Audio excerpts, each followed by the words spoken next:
की रानी कहे जाने वाली शकीला लाखों सिनेमा प्रेमी के दीवाने थे। अपने 15 वर्ष के फिल्मी कैरियर के दौरान उन्होंने लगभग 70 फिल्मों में काम करके अपने दर्शकों का दिल जीत लिया था। क्या आप जानते हैं कि यह शहजादी ईरान की थी?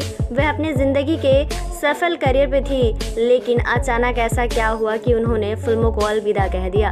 आज हम जानेंगे इस अभिनेत्री के बारे में बहुत कुछ। अगर आप भी जानना चाहते हैं इनसे जुड़ी कुछ दिलचस्प बातें तो बने रहें आज की हमारी इस वीडियो के अंत तक। 1950 से लेकर 1960 के दशक में एक से बढ़कर एक फिल्म में काम करने वाली शकीला को आज भले ही कोई ना पहचानता हो, लेकिन एक जमाना था कि लोग उनकी चुलबुली और उनकी अदाओं के दीवाने थे। उन्होंने कई सुपरहिट फिल्में दी और कई टैग्स अपने नाम किए। शकीला का जन्म 1936 में 1 जनवरी को हुआ था। शकीला का जन्म अफगानिस्तान की राजधानी काबुल में हुआ था। उनका नाम बादशाह जहां था। शकीला का कहना था कि उनके दादाजी ईरान के थे। जब वह छोटी थी तभी ईरान की राजगद्दी को लेकर हुए झगड़े में उनके दादाजी और उनकी माँ की उनकी दादी जी का निधन हो गया। उनके पिता उनकी तीनों बहनों को लेकर मुंबई आ गए और मुंबई में कुछ काम करने को सोचा।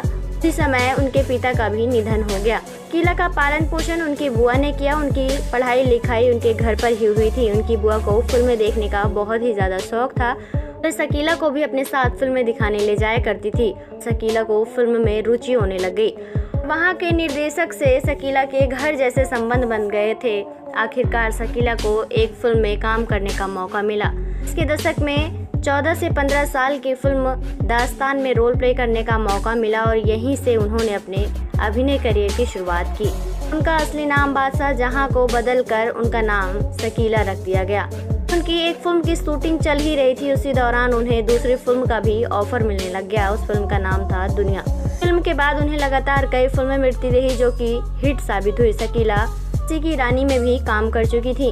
के साथ उन्होंने बाल कलाकार के रूप में कई अधिक फिल्में की। दुनिया के लोगों ने उन्हें अरबी चेहरा का खिताब दे दिया था। हार, लाल परी, ला, शाही चोर, चिंताई, खुलजा सिमसिम जैसी कई सुपरहिट फिल्मों में काम किया। काल जैसे नायकों के साथ उनकी जोड़ी बहुत ही जमी। शकीला ने उस दौर के मशहूर अभिनेता देवानंद के साथ भी काम किया। शकीला ने अपने डांस और मदहोश अदाओं से लोगों को अपना दीवाना बना लिया था।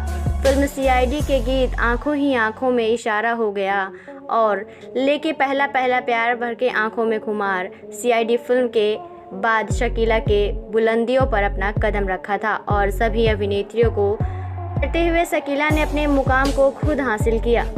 मिसाल हुस्न और अदाकारी, ये दोनों ही चीज़ें शकीला के पास मौजूद थी और इसी के जरिए उन्हें दर्जनों फिल्में में काम करने का मौका मिला।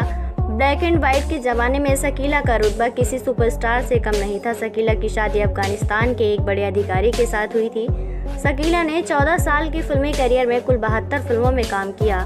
शकीला के हस्बैंड का तबादला हो गया तो शकीला ने फिल्मों से संन्यास ले लिया और वह अपने पति के साथ जर्मनी चली गई। लगभग 2 दशकों तक वह अमेरिका और जर्मनी में रही। इसके बाद शकीला शादीशुदा संबंधों में दरार आने लग गई। उसके बाद शकीला ने हमेशा के लिए भारत में रहने का फैसला कर लिया। शकीला गोविंद महल में रहा करती थी। उनकी बेटी ने आत्महत्या कर ली। इसके बाद शकीला बांग्ला शिफ्ट हो गई। शकीला को कई दशकों के बाद भी फिल्म का ऑफर मिला, लेकिन उन्होंने फिल्म करने से इनकार कर दिया। उसके कुछ दिनों बाद ही शकीला ने इस दुनिया को अलविदा कह दिया। वेल दोस्तों, को शकीला कैसी लगती हैं और उनकी फिल्में कैसी लगती हैं? आपको शकीला के बारे में अगर और कोई जानकारी है तो आप हमें कमेंट बॉक्स में कमेंट करके ज़रूर बताएं। साथ ही ऐसी तमाम और खबरों को पाने के लिए आप हमारे चैनल से जुड़े रहें और इसे सब्सक्राइब करना ना भूलें।